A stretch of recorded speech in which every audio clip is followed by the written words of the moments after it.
Salam, hər vaxtınız xeyir olsun, hörmətli izləyicilər. Hər birinizi xoş gördük.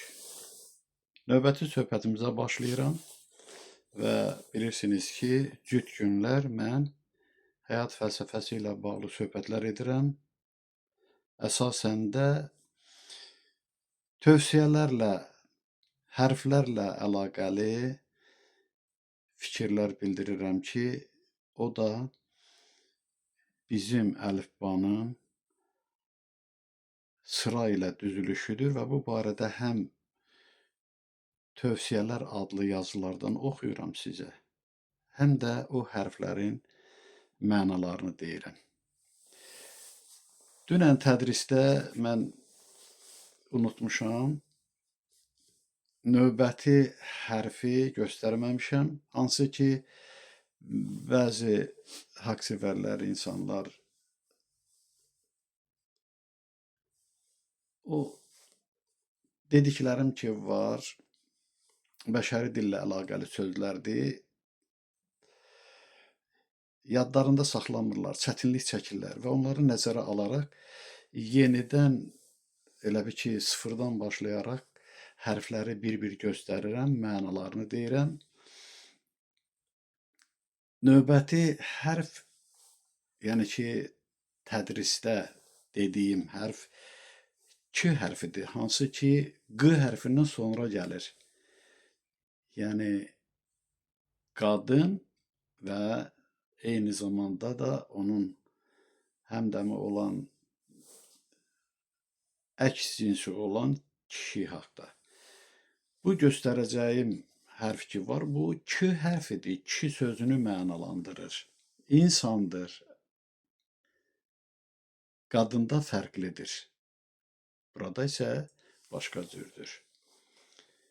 Kişi bəşəri dildə əfqa deməkdir. Əfqa. Bunu qeyd eləyin, kimlər ki bilmir. Ancaq məlum məsələdir ki, bir çox haqq-sevərlər bəşəri dillə bir çox sözlər bilirlər, cümlələr yazırlar. Bacarsanız öyrənin. Sizlərin xatirinə mən yenidən təkrar olaraq bu hərfləri bir-bir göstərirəm, deyirəm. Və bilirsiniz ki, hərflərlə bağlı tövsiyələrdən söz açıram, hansı ki 7 mərhələlidir. Bu mərhələ 5-cidir. Qalır bundan sonra 2 mərhələ, 6-cı, 7-ci mərhələlər. Bugün edəcəyim söhbət cihadla bağlıdır. Hansı ki, cihad sözünün birinci hərfi ki var, C hərfi. Bax, bu insan əlində qılınc, belə başa düşün. Cihad edir. Bu demək deyil ki, silaha sarılıb kimlərə qarşı vuruşasan, döyüşəsən. Haqq-sevərlikdə döyüşmək, qan tökmək, zorakılıq qəbul olunmur. Lap haqq uğrunda olsun belə. Bacarırsan, ağlınla davran, nümunəvi ol, başqalarına öz təsirini ağılla bildir. İndi belə də qəbul olunub, cihada qalxanlar olub, vuruşanlar olub, qan tökənlər olub, olub keçib. İndi isə uca yaradan bizi əsl mənada haqqa yönləndirir. İndi mən bilirsiniz ki, tədrisdə dinlə elmdən söhbət edirəm ki, hansı səbəblərdən meydana çıxıb, elm adamlarının yazdıqlarını sizə oxuyuram, deyirəm. Ancaq inşallah sabahları mən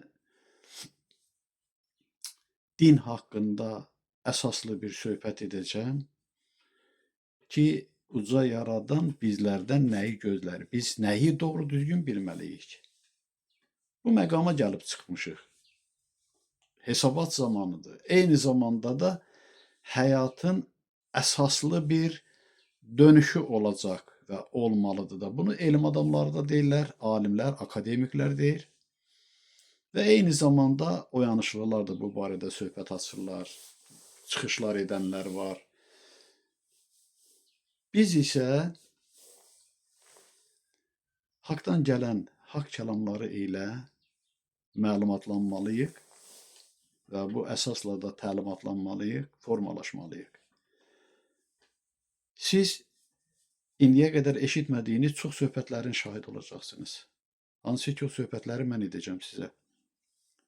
Söhbətlərimdə demişəm, çıxışlarımda danışmışam bu barədə. İndi tam əsaslı, yekun olaraq ilahi fikirləri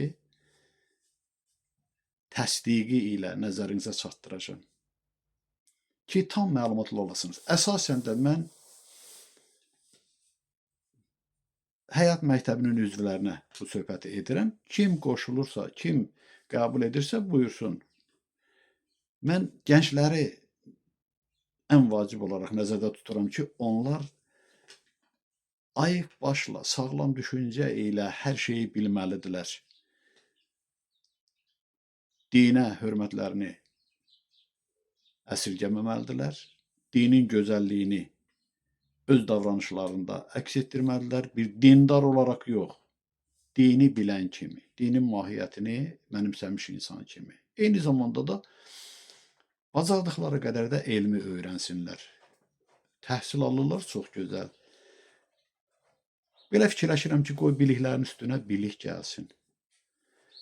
Çünki sağlam fikirli insan sağlam həyatın yaşanmasında müstəsna rol oynayır. C hərfi cihad sözünü mənalandırır. Dedim, göstərdim. İndi o barədə də həm nəsr tərzində, həm nəzm tərzində fikirləri oxuyacağım. Əvvəlcə nəsr tərzində yazılmışdı bunların hamısı. Sonra aldığım fikirlə mən nəzmə çəkdim o fikirləri. O da mənim qabiliyyətim deyildi. Allahın qüdrəti idi ki, şeiriyyat formasında bütün fikirlərimi məni başa düşən, qəbul edən insanlara çatdırıram. Demək, cihad haqqında belə deyilir. 5-ci mərhələnin 18-ci tövsiyəsidir. Deyilir ki, başlıqda cihad etsəniz, gücünüz artar, qayğınız azalar. Heç kimə qarşı cihad etmək lazım deyil. Özünü haqlı bilib kimisə kafir bilmə.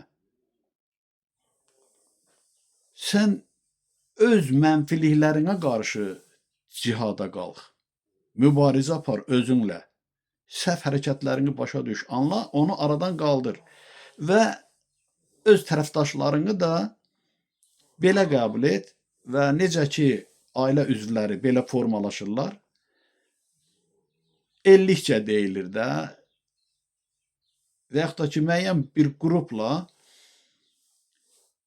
həm bir-birlərindən bəhrələnirlər bilik baxımından, həm də bir-birlərinə mənəvi dayaqdırlar. Fikir, belə deyəm, həm mübadiləsi edirlər, həm müəyyən bir fikirlər ətrafında eyni bir nəticəyə gəlirlər. Aralarında bir tarazlıq yaranır, anlaşılma olur. Və ümumiliklə də mənfiliyə qarşı, özündəki mənfiliyə qarşı mübarizə aparırsan. Qeyrisində qüsur görürsənsə, ərkin çatırsa, səni başa düşərsə, sən sözünü deyə bilərsən.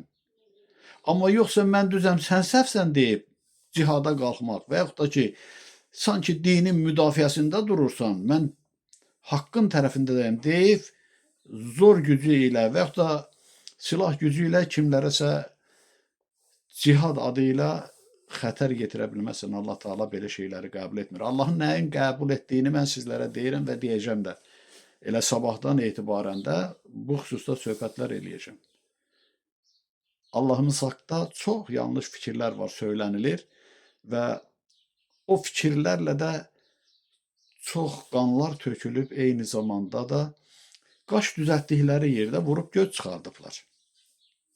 İndi izahında görək nə deyilir. Əlbəttə, dostu, tanışı çox olanın gücü də çox olar. Dostluq əlaqələri ilə birləşin, cihad edin. Münasibətinizdə qayğıkeş olun. Çətin işləri dost məsləhəti ilə görün. Dost qazanılmış qardaşdır. Söhbət saf dostlardan gedir.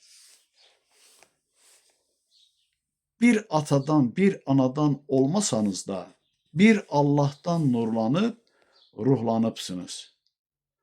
Dostluğun qədrini, qiymətini bilin və qoruyun. Dostluq artarsa, düşmənçilik məfhumu əriyib yox olar. Yəni, hamı bir-birinə mehriban, qayğıkeş, səmimi olsa, düşmənlik aradan qalxar, heç düşmənlik olmaz. O haqda heç düşünülməz də. Və burada deyildiyi kimi, şərt deyil ki, bir atadan, bir anadan olasan. Bir Allahımızdan, Tanrımızdan yaranmışıq biz. Demək, hamımız doğmayıq. Ancaq həyatdakı mövqeyimizlə fərqlənmişik. Tənəzzülə uğrayanlar var, tərəqqiyə üz tutanlar var. Bu barədə söhbətlər etmişim və bir daha da əsaslı çıxışlarım olacaqdır. İndi nəzm tərzində olanı oxumaq istəyirəm. Başlığı təkrar deyirəm həmişəki kimi. Deyilir ki, cihad etsəniz, gücünüz artar, qayğınız azalar. Hər bir mərhələdə, yəni 7 mərhələdir, 7 dəfə cihad haqqında fikirlər söylənir və başlıqlarda fərqlidir. Məzmun da müəyyən qədər fərqlidir. Yəni, müxtəlif çalarlarla söhbətlər edilir cihad haqqında. Bu o demək deyil ki, 7 dəfə elə mən bu cihad haqqında olan söhbətləri edirəm. Xeyr. Deyilir ki, burada hər bir kəs insanlıq etsəydi əgər, cihada ehtiyac olardı məgər? Döyüşmək, vuruşmaq kimə lazımdır? Bu mənim insan tək ağrım, acımdır. Laqeyd ola bilmirəm baş verənlərə, həyatı, dünyanı tərs görənlərə. Təhkim olunmuşam haqq işi üçün, yamanlıq bəşəri bürüyüb bütün. Vaxtı gözləyirəm böyük həsrətlə, haqqa məhəbbətlə, böyük hörmətlə. Bu işdə özümü fəda edəcəm. Lazım gələrsə gər, oddan keçəcəm. Geriyə yol yoxdur, çalışmalıyam. Haqq üçün od olub, alışmalıyam. Şükür olsun, mən haqq fədaisiyəm. Şər şeytan ilədir, məhz mücadiləm. Buna səsləyirəm haqq sevərləri. Sınağa doy gələn səbirliləri. Həddini aşıbdır şərə uyanlar. Şərlə yoldaş olub tələ quranlar. Tələyə salıblar sadə lövləri. Aşıb daşmaqdadır məkri səhvləri. Belə getməyəcək axıra qədər. Sonda qiymətləri olacaq kədər. Qiymətləri yox, üzr istəyirəm. Sonda qismətləri olacaq kədər. Onlar qiyamətə inanmayırlar. Nə dəhşət, nə vəhşət, məhşər qanırlar. Ancaq məşğuldurlar bəd işlər ilə. Bundan zövq alırlar, hətta fəxrlə. Tamam özlərini inandırıblar ki, yoxdur axirət. Başdan atıblar.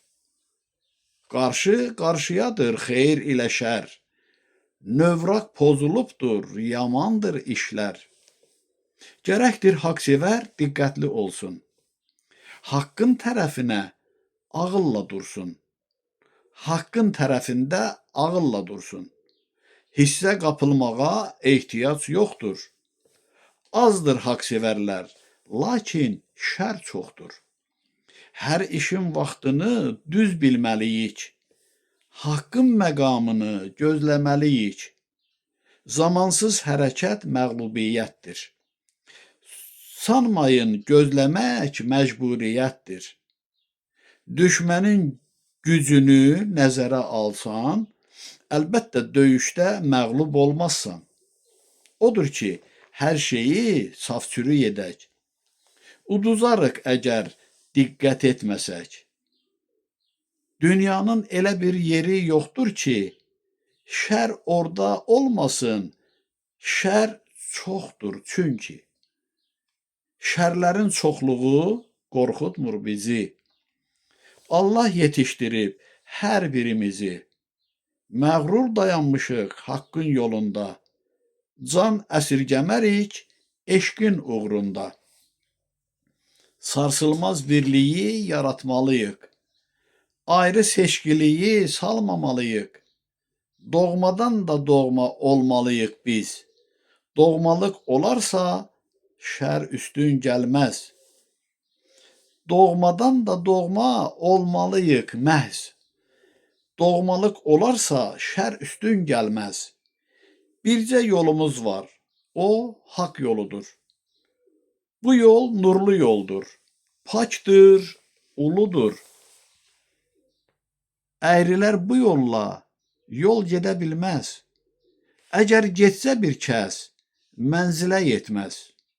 Yolda sınaqlar var, nə qədər desən, mənzilə yetişər sınaqdan keçən. Əyrilər sınağa tab gətirənməz. Yük o qədər çoxdur, bəd götürənməz. Saflıq üçün çirkabdan qurtulmaq gərək. Qurtular o kəs ki, sərf etsin əmək. İlk əvvəl Allahı tanımalıdır. Mənəvi borcunu anlamalıdır.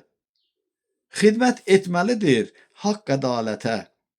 Sözsüz dözməlidir hər səfalətə. Maddidən təmənna güdməməlidir.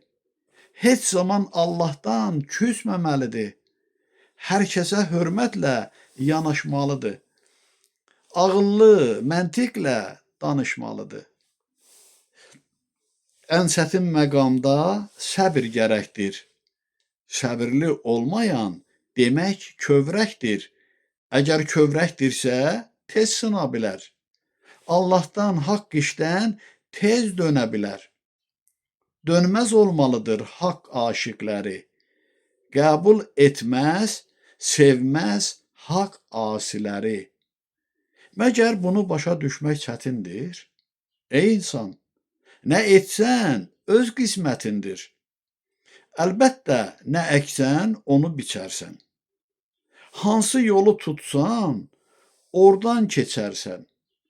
Yaradan bizlərə xoş gün vəd edir. Ona üz tutana nurun bəxş edir. Gərəkdir şərlərlə yoldaş olasız. Şərlə yoldaş olan qalar əlacsız. Çalışın, saflarla yoldaşlıq edin. Nəinki yoldaşlıq, qardaşlıq edin. Yaman günlərə mi qalmaq yaxşıdır? Uduzmaq ya zəfər çalmaq yaxşıdır? Yaxşı tanıyırsınız, yaxşını pisi. Qana susuyanı, pula hərisi. Məsum ilə xain məgər birdimi? Xainlər bədxahdır, məgər sirdimi? Pisin aqibətini çox görübsünüz. Hətta pislərə də tüpürübsünüz. Yaxşıdan yamanlıq görübsünüzmü heç? Yaxşını, yamanı insan özün seç. Mən sizi haqq yola dəvət edirəm. Özüm də bu yolla artıq gedirəm. Şükür edirəm Allah'ın varlığına. Və mən Həqiqət adlı yazılarımdan növbəti beytin açılışını yazmışam. Bir saat bundan əvvəl. Buyurun qulaq asın. Demək, əvvəlki beyti oxuyuram ki, ardıcıllıq olsun. Belə deyilir. Nə başa düşdünüz dediklərimdən? Agah oldunuzmu dərdi sərimdən? Lakin başa düşən, anlayanlar var. Şübhəsiz dərdlini dərdlilər anlar. Kimlərdir o dərdlilər? Oyanışlılardır. Həyatı başa düşənlərdir. Haqqın varlığını qəbul edənlərdir və haqqa xidmət göstərənlərdir. Onlar bir-birlərini yaxşı başa düşürlər. Amma nahaqqa üst tutanlarla haqqa üst tutanların fikirləri bir-birinə demək olar ki, zidd olur, əks olur. Əsasən də nahaq yolu tutanlar özlərini haqlı hesab edərək haqqa üst tutanları qəbul etmirlər. Getdikcə də bu hal genişlənir, çoxalır. Olsun. İndi bunun izahını oxumaq istəyirəm. Dərdi başa düşən oyanmışlardır. Haqqın tərəfində dayanmışlardır. Dərd adlandırdığım bəşəri dərddir. Dərdə mübtəlalar elə hər fərddir. Bu dərd bəla ki var, onun az, çox, ağrı acısını hamı çəkir. Çoxunun xəbəri yoxdur özündən ki, dərdlə üzləşib ağıl üzündən. Hər kəsin ağlı var, ağılsız deyil. Amma ki, olublar şeytana mail. Bununla çaşıblar, yolu azıblar. Düz yolu itirib, səhv yol tapıblar. İnsan adlanana necə deyəsən ki, şeytana uyub səhv yol gedirsən? Həyat bu məqama çatmamalıydı. İnsan insanlığı atmamalıydı. Özünə hörmətli olan insanlar bu kimi söhbəti doğru sanarlar. Mən susum, o sussun, bəs kim danışsın? Məsul haqq yükünü kimlər daşısın? Bir el məsəli var. Deyir, sən ağa, mən ağa, inəkləri kim sağa? Hər bir kəs özünü düz, haqlı sanır. Başa sal, xeyri yox, elə də qanır. Bu, heç də yaraşmır insan adına.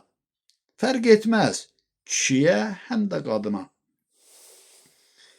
Məgər xoşbəxt yaşam arzulamırıq? Ehtiyac üzündən heç ahlanmırıq? Nail olmaq üçün hər istəyə biz, gərək lazımınca olsun dərkimiz. Belə ki, əxz edək haqq kəlamını, onda əsirgəməz haqq salamını. Xoşbəxtlik, səadət düzlükdədir məhz. Düzlükdən qaçanlar xoşbəxtlik görməz. Mən isə sizlərə xoşbəxtlik arzulayıram.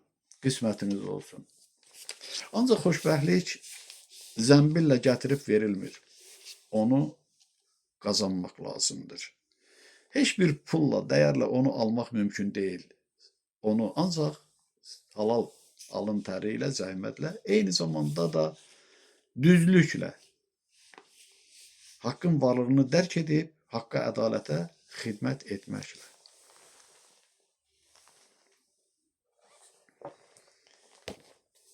İndi həqiqətdən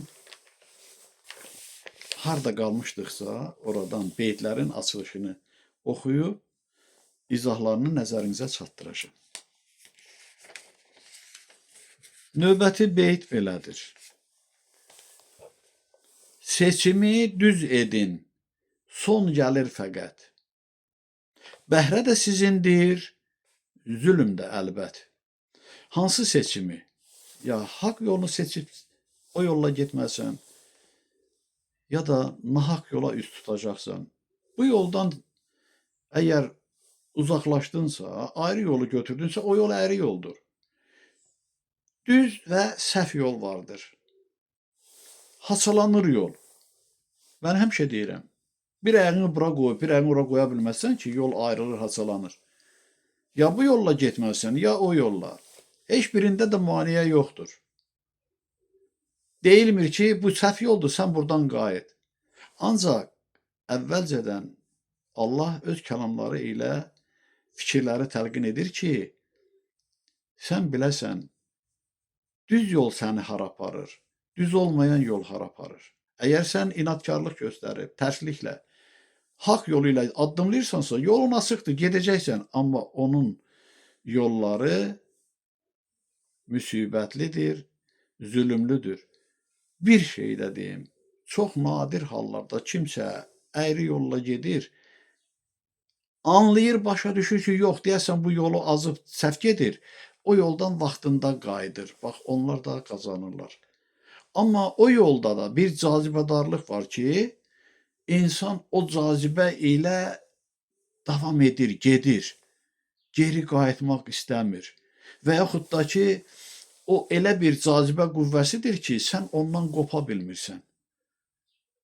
Bax, elə çətini də budur ki, vaxtında, deyir o ziyanın yarısından qayıtmaq da yaxşıdır. Bax, bunun kimidir. Belə insanlar var, olub, elə hər birimiz belə olmuşuq. Baxmışıq ki, yox, nəsə deyəsən burada düzgün deyil axı. Qəlbimizdə, ruhumuzda hiss etmişik ki, Yaradan bizi sevir, Yaradan bizim qayğımızı çəkir və o fərəhlə də haqq yoluna üz tutmuşuq, sınaqlarla üzləşmişik, büdrəmişik. Amma şükür Allaha ki, yıxılmamışıq və qarşılıqsız, təmənnasız olaraq amalla bu yolla davam etmədəyik. İndi seçim hər birimizdən asılıdır. Bütün bu deyimlər, bax, Allahın xəbərdarlığıdır. O yoldan nə qədər gec deyil, yəni yanlış yoldan qayıtmaq lazımdır. Bu deyilənlərə, Allah kəlamlarına diqqət edəndə başa düşürsən ki, o yol əyri yoldur, düz yol deyil. Əgər başa düşərsənsə, yox, əhəmiyyət verməyib, özünü ağıllı hesab edərək gedəcəksənsə, buyur. Get. Onun ağrısı da, acısı da, şirini də sənin öz qismətindir. Elə mən əsasən tədrisdə nəyi söhbət etmək istəyirəm ki, dünya şöhrətli filosoflar olub ki, yanlış fikirlər söyləyiblər, əsas mahiyyəti bilmədən. Necə ki, Karl Marx, Engels o haqqa inamı, onların varlıqlarını xəyalın uydurduğu kimi deyirlər. Bu məni çox incidir ki, indiyə qədər biz o dünya məhşurlarının nəzəriyyələrinə önəm vermişik ki, hə, doğrudan da onlar dahi idilər, onlar düz deyiblər və özünüz də bilirsiniz ki, Sovetlər ölkəsi kommunizm ideyası ilə bizi yaşadırdı ki, güya biz gedib kommunizmə çatacağıq. Amma kommunizm əvəzinə yenidən kapitalizmə üz tutdular. O quruluş dağıldı. Niyə dağıldı? Çünki Allahsız bir dünya yaratmışdılar, Allahı inkar etməklə. Elə davam edə bilməzdi. Mən həmişə deyirəm, kör-köranə Allaha bağlılıq özü də bir yazıqlıqdır. Sən mahiyyəti doğru düzgün bilməlisən. Amma nə yazıqlar ki, mən bəzi iqtibaslar gətirəcəm ki, bax, bu səbəblərdən dini nəzərdən salıblar, yanlışlıq olub. Bu səbəblərdən alimlər səhvə yol veriblər, elmi əsas götürüblər.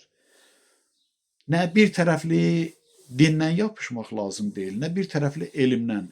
Hər ikisinin vəhdəti lazımdır ki, o helmi fikirlər olsun. Helmdə, yəni ali məqamdan gələn fikirlərdə elm də var, din də vardır. Ancaq onun özəyini bilmək lazımdır. Və bunu sürücülər çox gözəl bilirlər. 4 təkər üzərində maşın rahat gedir. Elə ki, bir təkər buraxır, rol o tərəfə çəkir. Səni məcbur edir ki, saxlayasan, elə davam edə bilməzsən. Çünki təkər yanacaq, cırılacaq. Bax, bu dediyim də onun kimidir. Bir tərəfli dinə də bağlılıq. yaxşı deyil. Bir tərəfli dini inkar edib elmə də bağlanmaq. Nəticəsi bax, hal-hazırda özünü göstərir. Nə ondandılar, nə bundandılar. Nə dinə hörmətlə yanaşma var, nə elmə hörmətlə yanaşma var. İnkar etmələr insanları bu yazıq günə qoyub. Mən isə inkar etmənin əleyhinəyəm. Çünki inkar insanı yanıldır. İnkar etmə, müəyyən azacıq şübhə ilə yoxlanış et. Təftiş elə oxuduqlarını, bildiklərini və yekun bir qərara gəl. Onda uduzmayacaqsan. Demək, izahı belədir. İki yol açılıb, qarşınızdadır. Dediyim o yollar. Biri haqq yolu, biri nahaq yol. Şər yolu, şeytan yolu. Fərqli aləmlərə uzanıb onlar, bu yollar. Birinə nur düşür, o birinə zülmət. Birində fərəh vardır, birində illət, yəni zülüm. Düzün nəticəsi bəla olanmaz. Əyridən bir kimsə xoş gün qazanmaz. Kimsə qazanıbsa, şərbət qarışıq bir zəhərdir o. Yəni, o əyrilikdən, şər yolunda getməkdən, şər nemətindən əldə edibsə, o bir zəhərdir. Halallıq olarsa gər, bəla yaşanmaz. Əyrini seçməyin, göz görə-görə. Bu haqda demişəm, bəlkə 1000 kərə. Daha çox deyəcəm, susmaram əsla. Sizsə bezibsiniz qulaq asmaqdan. Bu qədər incəliklə heç kim deməyib həyat haqqında. Bəzi insanlar var, deyir, yox, çox xırdalıq eləyir. Hələ xırdalıq eləyirəm, mahiyyəti başa salıram, başa düşmürsünüz. Öz bildiyim kimi danışsam necə, çox tək-tək adamlar başa düşər ki, mən nə demək istəyirəm. Sizlərin laqeydliyi təəccübünə səbəb olub uca haqqında. Yəni, insanların haqq kəlamlarına, Allahın varlığına, görünməz aləmə inamsızlığı, laqeydliyi Allahımızı da elə deyərdim ki, təəccübləndirir ki, yəni bunlar bu qədərmi kütləşiblər artıq? Ali varlıqlar heyrət edir mövqeyinizə. Yer verdiniz əyriliyə, nəinki düzə. Fərqində deyilsiz etdiyinizin. Belə olmasaydı gər, gəlməzdi bəla. Ağılsız davrandınız, ağıl ola-ola. Növbəti beyt. Son ali qanunun müddəasıdır. Son ali yazının mübtədasıdır. O son ki deyirik, o son başlanğıc deməkdir. Çünki dövr tamamlanmalıdır ki, yeni dövr başlasın. Son olmasa, yenilik də olmaz. Son dayaqdır ilkə əvvələ. Son yeni aləmin qapısıdır məhz. Onsuz xoş günlər üzlərə gülməz. O dəyişmədir, yeniləşmədir. Düşünməyin ki, son ilə həyat bitəcəkdir artıq. Axirət deyiləndə elə başa düşülməsin ki, bununla həyat bitəcək. Xeyr, əksinə, həyat yenidən başlayacaq. Necə ki, hər məqamda həyat sona çatır, yenidən başlayır. Həmişə demişəm, biz o tezliyi hiss etmirik. Bax, o kino klublardakı filmlərə baxırdıq. Orada kadrlar o qədərdir ki, minlərlə kadrlar var. Onlar bir-birini əvəz edir. O tezliyi biz hiss etmirik, ancaq filmi görürük ardıcıl şəkildə. Bax, həyatımız da belədir. Biz o əvvəlin, sonun vəhdətini hiss etmirik. Elə bil ki, hər saniyəmiz deyək də başa düşülsün. Hər dəqiqəmiz, hər saatımız bir kadrdır. Bir-birlərini əvəz edir. O saniyələrin yığımı zamanlar yaradır. Saat olaraq, gün olaraq, həftə olaraq, ay olaraq. O kadrlar da süjeti göstərir. Bir-birini əvəz etməklə, ardıcıllıqla hiss etmirik. Yaşam tərzimiz də belədir. Hər saniyədə bir kadr yaranır elə bil ki. Və heç bir rəqəmlə göstərmək mümkün deyildir ki, hər məqamda saniyədən məqam çox kiçikdir. Hər saniyədə deyək. Bilirsinizmi bu kainatda nə qədər proses gedir? Hələ kainatı qoyuram bir yana, belə deyək də, elə öz varlığımızda onu heç bir rəqəmlə göstərmək mümkün deyildir ki, bu qədər proses getdi. Həyatdan bixəbər belə düşünər. Mən isə sizlərə müjdə verirəm. Sizi aydınlığa səsləyirəm ki, mübhəm fikirlərdən agah olasınız. Yəni, sirli fikirlərdən agah olasınız. Haqq tapşırığıdır. Çatdırım gərək. Öyrənin, əxz edin, itməsin əmək. Zəhmət itirənin zəhməti itər. Olar yaşayışı betərdən betər.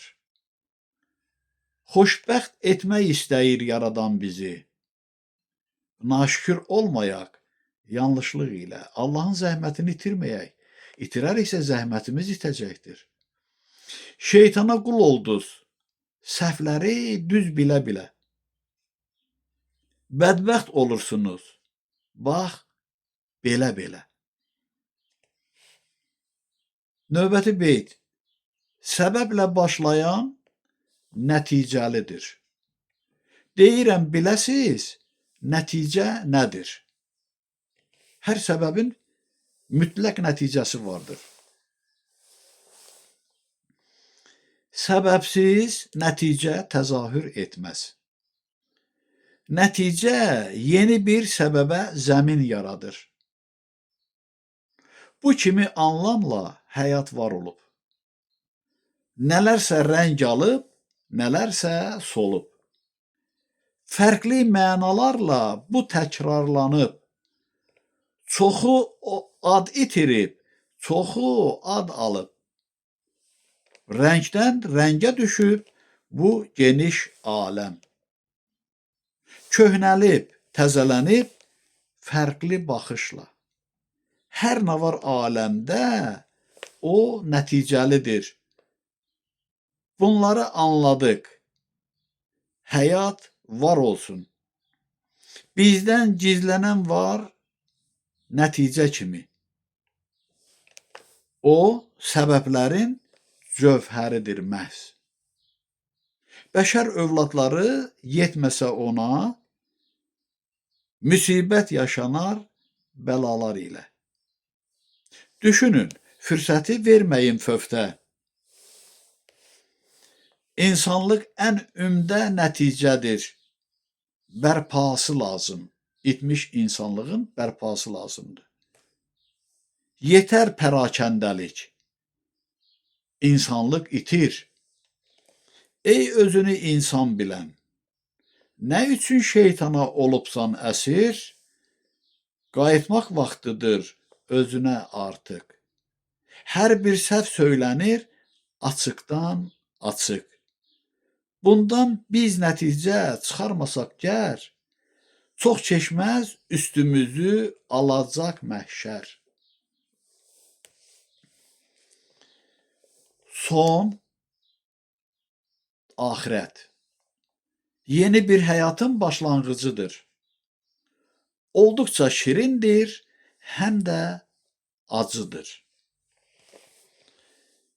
Qoy qismət olmasın pis sonluq sizə. Bu mənim istəyim, həm niyyətimdir. Sizdən asılıdır aqibətiniz. Olmazmı xoş olsun yaşanan günlər? Heç kimə hədiyyə verilmir xoş tale, xoşbəxtlik. Saflaşsaz, düzlənsəz halallıq ilə, hər bəla, hər yaman sizdən yan ötər. Şərlər əl çəkər. Bu hikmət adi söz, fikir deyildir. Nə qədər adi söz olsa da belə, ən vacib olanı ifadə edir. Sən məna, mahiyyətə diqqəti yetir. Pislər baş verir diqqətsizlikdən. Ayıq sayıqlığa səsləyir alilər bizi. Gərəkdir artıraq dərrakəmizi. Nə ilə?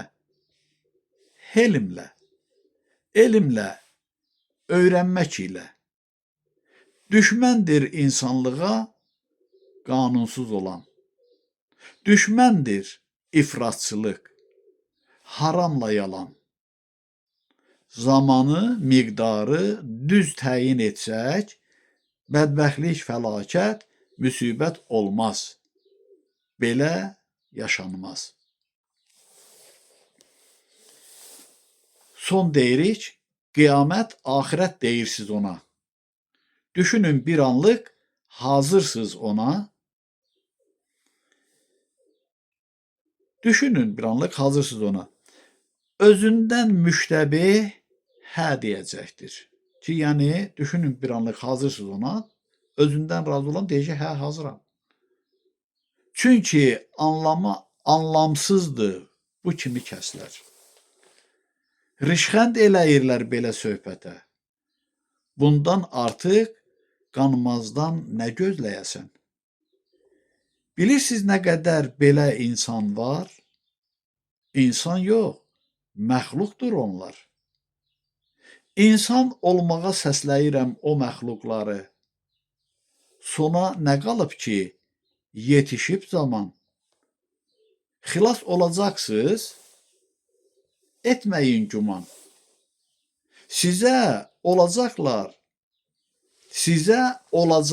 yəni baş verəcəklər, aydın söylənir. Siz isə vurursunuz qulaq ardına. Haqdandır xəbərdarlıq, etina edin. Bəşəri fəlakət olacaq mütləq. Çalışın bəlaya düşməyəsiniz. Amandır, düzü deyirəm ki, tərslik etməyəsiniz. Sizdən nə istəyir uca yaradan? Onun ki, bizlərə ehtiyacı yox. Bəs biz nə üçün nankorluq edək? Növbəti beyt. Səbəbsiz deyildir mütləq yaranış. Səbəbsiz deyildir mütləq oyanış. Gəlinən qənaətdir səbəb adlanan. O, nəticənin özüdür şəksiz. Hər məqamda oyanan fikir, səbəblə nəticənin vəhdətidir məhz. Bir üzü səbəbdir, bir üzü nəticə. Gəl alaq vecə. Vecə almasaq gər, itib batarıq anlaşılmazlıqla. Həyat aşkarlanmır heç də asanlıqla. Bizi düşünməyə eləyir məcbur. Şuur düşünməklə itilənir hər an. O cilalanmalıdır dəyişikliklə, yenilik ilə. Yoxsa kütləşəcək, paslanacaq. Necə ki, bu hallar çoxalmaqdadır. Həyatda nə varsa, səbəb və nəticə ilə təzahür edib. Olduqca vacibdir hər iki amil. Safçülük etməyi bacarmalıyıq. Əks halda sakin olarıq cənnət cəhənnəmdə biz. Varıqsa nəticəyik demək. Bəs yeni nəticələrə səbəb olmuruq. Səbəb də, nəticə də öz varlığımızdır. Olmuşuq, ölümlə yaşadırıq olanımızı. Olmuşuq, ölümlə yaşadırıq olanımızı.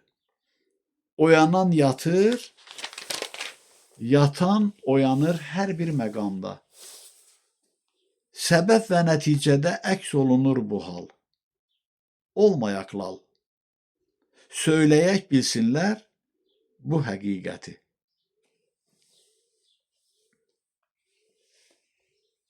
Sən insan adını daşıyırsansa, oddan keçməlisən, hətta can yansa. Bu adı şərəflə qorumalıyıq. Şərəfdir haqq üçün od tutub yansaq.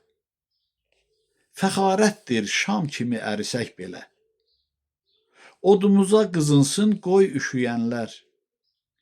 Belə olmasaq gər, bizlərdən haqsevər olmaz. Haqq işdən usanmaq bizə yaraşmaz. Haramdır yaşamaq, xidmət etməsək haqqa. Cəfa çəkməliyik haqqın naminə. Həyat yaşanmalıdır gözəllik ilə. Gözəllik yaranır mübarizliklə. Ruhlar saflaşmalı, qəlblər paklaşmalıdır. Nümunə göstərək düz əməllərlə. Hər anı yaşasaq gər amal ilə.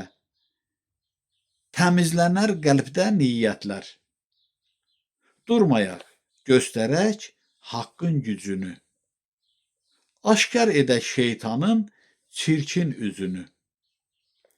Onda seçiləcək haqlı və haqsız. Vacibdən vacibdir atılan bu addım. Haqlını görməyən şəri tanımaz. Dünyanı zəbt edib şərlər şeytanlar. Təsirlə hər kəsi çaşbaş salıblar. Yanlışlıq əksəri çıxarıb haqqın yolundan. Hissə qapılmalar gözləri yumub. Unutmayın, bu qaranlıq dünya haqqın nuru ilə aydınlaşa bilər yalnız. Üz tutun ona, yəni haqqın nuruna. Od haqq sınağıdır, ən vacib şərtdir. Nə qədər incəsə, o qədər sərtdir. Hansı ki, deyilir ki, oddan keçməlisən, hətta can yansa. O od haqq sınağıdır, ən vacib şərtdir. Nə qədər incəsə, o qədər sərtdir. Mənasız deyildir heç bir söylənən. İnkar olunmazdır Allahdan gələn. Allahdan ziyanlı bir fikir gəlməz.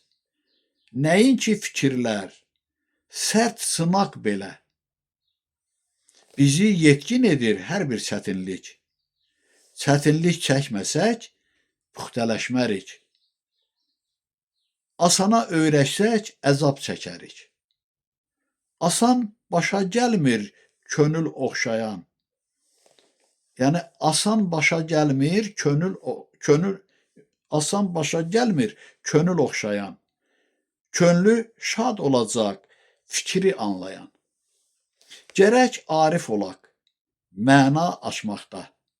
Mənalar bilinsə xeyrimizədir.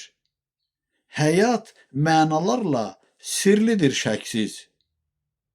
Açmağa çalışaq, boş dayanmayaq. Həyat 5 günlük deyil, gəl aldanmayaq. Məcazi deyimi düz tək qanmayaq. O kimi söhbətlər çaşdırır həqiqətdən xəbərsizləri. Hansı ki deyirləri, o dünya 5 günlük dünyadır. Həqiqət mənaların bətnində yatır. Onu oyatmaq lazımdır. Nurunu saçsın. Həqiqət dediyimiz Allahımızın nur zərrəciyidir. O bizim vicdanımızdır. Biz vicdana güc verməliyik, önəm verməliyik ki, o həqiqətdir, oyansın, nur saçsın. Qaranlıq fikirlər faş olub aydınlaşsın tezcə. Sirləri faş edib məlumatlansaq, bizə güc gələnməz şərlər şeytanlar. Şeytana güc gəlsək, qalmarıq ağlar. Əgər olarıqsa od ilə vəftiz, saflaşıb, paklaşıb, nurlanarıq biz. Əks halda qara fikirlərlə paslanarıq biz. Niyə burada vəftiz sözü işlədilir? Vəftiz olunmaq qüsurlardan, günahlardan təmizlənməkdir. Hansı ki, bir zaman Yahya Peyğəmbər, mən biləni Yordan çaydı nədir? Orada insanları vəftiz edirdi. İndi də o davam edir. Suya batırlar, çıxırlar. Yəni, belə götürək də. Soyuq demirlər, isti demirlər. Ha vaxt, məsəl üçün, paçlaşmaq istəyirlərsə, onlar, yəni ki, xristian aləmindədir də bu. Su ilə vəftiz olunmaq. Heç cürə başa düşə bilmirəm. İnsanlar belə müəyyən qədər yanlış fikirlərlə addımlar atırlar. Onunla paçlaşmaq, saflaşmaq olmur. O bir stimuldur. Artıq insan fərəhlənir ki, hə, mən günahlardan təmizlənməmişəm və belə davam edənlər də olur. Bunun bir xeyirli tərəfi də vardır. Eyni zamanda görürsən, soyunurlar qadınlar. Yəni, orada indi kimdir onlara pis gözlə baxan? Ancaq o da bir düzgün olmayan şeydir ki, gərək elə o soyuqda, qışda mı girəsən, vəftiz olmasan? Bu vəftiz olunmalar su ilə olub həmişə. Xristian aləmində indi belədir. Ancaq biz odla vəftiz olunmalıyıq. Od da həyat sınaqlarıdır. O sınaqlara tab gətirməkdir. Odsuz, alovsuz Allah eşqi ilə yanmaqdır. Allaha xidmətdir. Və belə də olacaqdır. Odla vəftiz olmasan, yəni o keşməkeşlərdən, odlardan keçməsən, sən Allaha yetə bilməzsən.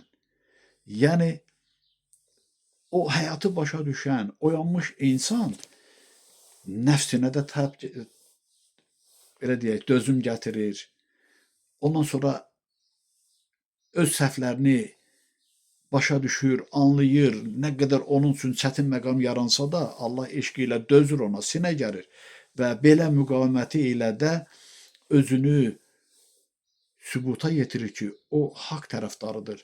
Və belə insanları da görünməz ali varlıqlar təlqin etdikləri fikirlərlə inkişaf etdirirlər zaman-zaman.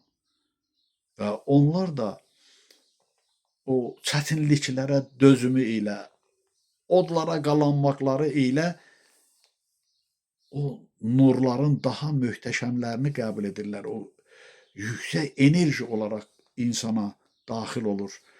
Yəni, insanın narahat olmaması üçün, o, belə deyək də, sadədən mürəkkəbə doğru həmişə biz nur qəbul etmişik, hansı ki, ona müsbət ruh deyirik də. O oyanışlılarda daha möhtəşəm nurlar Allah eşqi ilə fəda olurlar. O insanların canına, bədəninə daxil olub eyniləşirlər. Və bəzən insan görürsən halvahal olur, narahat olur, özünü xəstə kimi başa düşür, amma anlamır ki, yox, bu hal o enerjiyə dözməkdir, tab gətirməkdir. Bax, sadə misal deyirəm də, görürsünüzmü, yük qaldıranlar, hələ başqalarını yox, bu uyğun gəlir deyim, bunu deyirəm. Yükləri zaman-zaman artırırlar. Elə ki, yarışmaya çıxırlar, rekord əldə etmək üçün o yüklər çoxalır. Yüklər çoxalanda görürsünüzmü, o ştanqanı qaldıranda bədənləri əsir, qıçaları əsir, nəysə müəyyən bir müddətdə onu, o yükü saxlayırlar və o rekordu təzələyir. Bax, o enerjiyə tab gətirmək də belədir.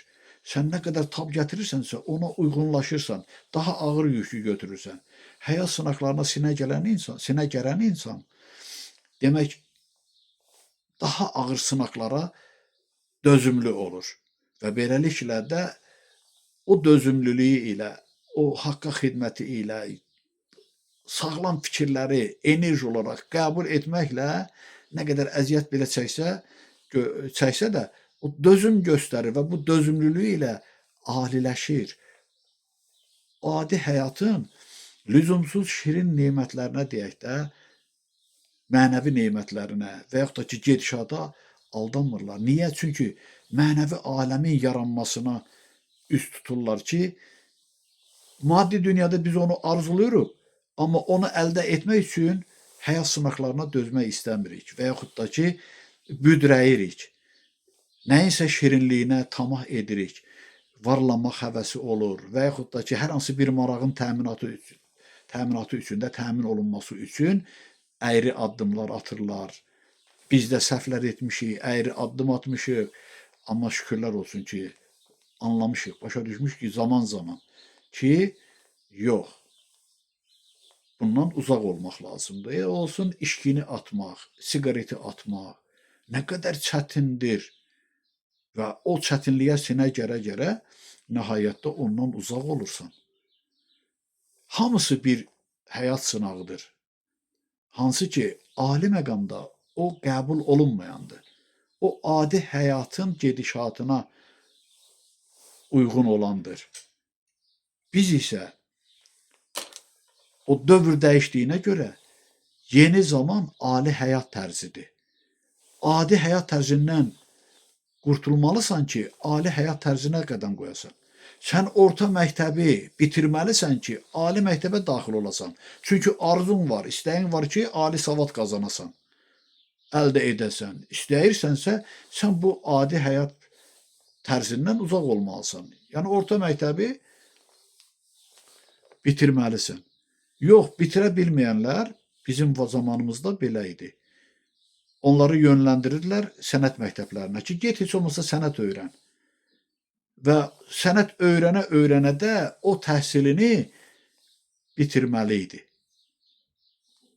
Axşam məktəbləri var idi ki, təhsil almayanlar axşam məktəblərində təhsilini bitirirdi.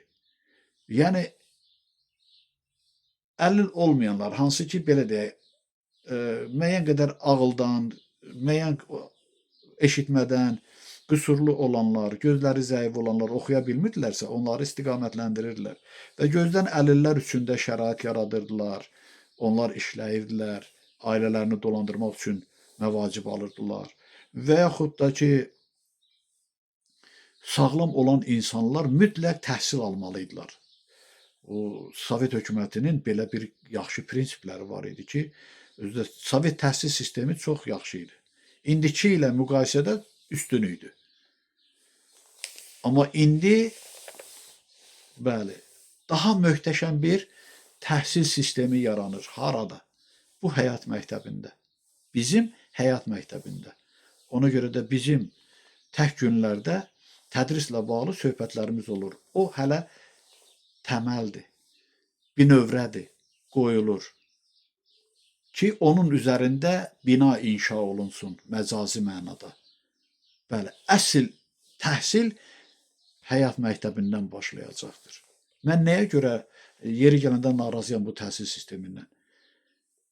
Beyni həddən artıq yükləyirlər. Uşağın başa düşmədiyi fikirlərlə, məntiq adı ilə dərs keçirlər, dərs tələb eləyirlər. Mənim nəvəm deyir ki, baba, 8-ci sinif, 6-cı sinifdə oxuyurdu. Deyir, 8-ci sinifin proqrammasını keçirlər bizə. Yəni, belə olmaz axı. Beyin yükləndikcə o sıradan çıxır. Əvvəllər işıqlar tez-tez keçirdi. Niyə? O qədər yüklənmə olurdu ki, yəni, belə deyim də, nəzarət yox idi. Həm də elə bir zaman idi ki, indi şotçik var, ona baxır, nəzərə alır ki, yox, bu qədər işıq yandırmaq olmaz. Yəni, hamısı hesablanmış şəkildə deyən o hallar baş vermir. Əvvəllər xəttlər bir-birini o yüklənmədən maqnitləşmə yaranırdı və cəzb edirdi o karotka deyirlər, qısa qapanma ilə naqillər sıradan çıxırdı və yaxud da ki, İşıqlar keçirdi də, biz də onun əziyyətini çəkirdik. Beyin də yüklənəndə yorulur axı, tab gətirmir. Hüceyrələr vaxtından əvvəl elə bil ki, dünyasını dəyişməli olur. Məlum məsələdir, bir hüceyrə öləndə yeni bir hüceyrə yaranır. Amma axı o beyin hüceyrələri də ömrünü daha tez dəyişir. Ona görə də elə bax bu kimi deyək ki, nəqliyyat vasitələrinin artması, atmosferin çirklənməsi, sonra görünməz halda insanların gərginlik keçirməsi, mənfi enerji olaraq mübadilədə bir-birlərinə təsir edirlər və insanlarda da müxtəlif xəstəliklər çoxalıb artıq, baş qaldırır, narahatlıq var, insanın fərəhi ölür, yaşamaq istəmir və yaxud da ki, müəyyən səbəblərdən həyatından bezir. Bütün bunların hamısı nizamsızlıqdan, pərakəndəlikdən və həyatı doğru düzgün başa düşməməkdəndir. Tələskənlikdir hamısı. Bir halda ki, həyat əbədidir. Hara tələsirik biz? Niyə tələsməliyik ki? Varlanmağa tələsiyənlər rəqabət yaradırlar və bu rəqabətin də qurbanı elə deyərdim, böyük əksəriyyət olur. İstismarçılar, istismar olunanları yaman günə qoyurlar. Və belə də davam edir. Bütün bunların haqqında söhbətlər gedəcək. Tədrisdə də yəni ən vacib söhbətlər ediləcək və edilməkdədir. Bugünkü söhbətimiz bu qədər. Mən şərhlərə sabah münasibət bildirəcəm. Yenə də məni dinləyən, şərh yazan, yazmayan hər bir kəsə öz təşəkkürümü bildirirəm. Sizinlə bahəm gözə görünməz halla bizləri nəzarətdə saxlayan və köməkliklərini əsirgəməyən hörmətli ilahi varlıqlara təşəkkürümü ishar edirəm. Ana yurdumuza, ana torpağımıza, ana vətənimizə təşəkkürlüyəm. Minnətdaram Allahımıza əbədi olaraq və əbədiyyən də o uca varlığın, o ülviyyətin sevə-sevə səcdəsində və xidmətindəyəm. Hələlik bu qədər. Sağ olun, salamat qalın. Növbəti görüşümüzə, söhbətimizə dək.